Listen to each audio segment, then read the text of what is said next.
اضرب اضرب يا ادهم، اضرب اضرب يا ابو الادهين. ان شاء الله بعد العيد بقى نظبط في قلب الشقه كده ونجيب النقاش.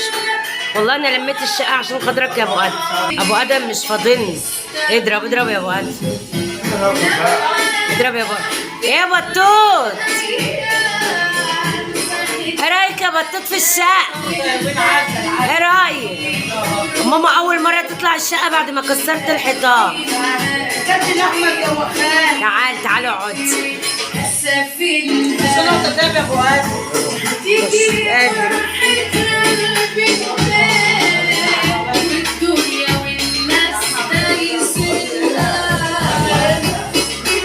الطبق اكل ستك يا مهد.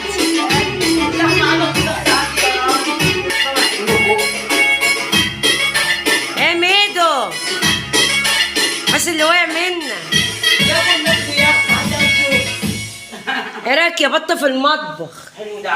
ماما اول مره تطلع المطبخ من يوم ما فتحت الاوضه على المطبخ كده.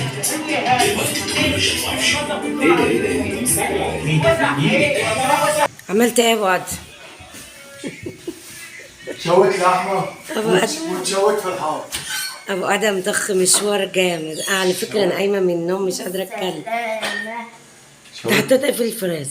لا لسه ما خلصناش المطبخ. الله تعالى بصي بقى بوكسر ابوكي دو. كل فيديو اطلع يا هنا اقول لها اقعدي بوكسر ابوكي دو. هنا بقى الحته دي يعني لسه هيركب فيها رخامه دي كلها كده، هيركب رخامه ان شاء الله. والتخفيق دون لسه النقاش لسه ما عملتش نقاش. اللهم صل على النبي. اقفل باب الحمام ده كده يا ابو ادم.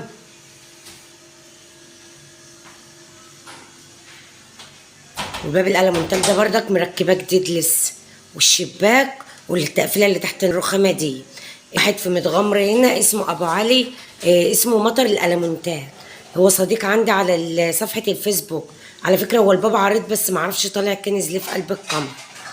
يعني لسه دول انا مقفلاهم جداد.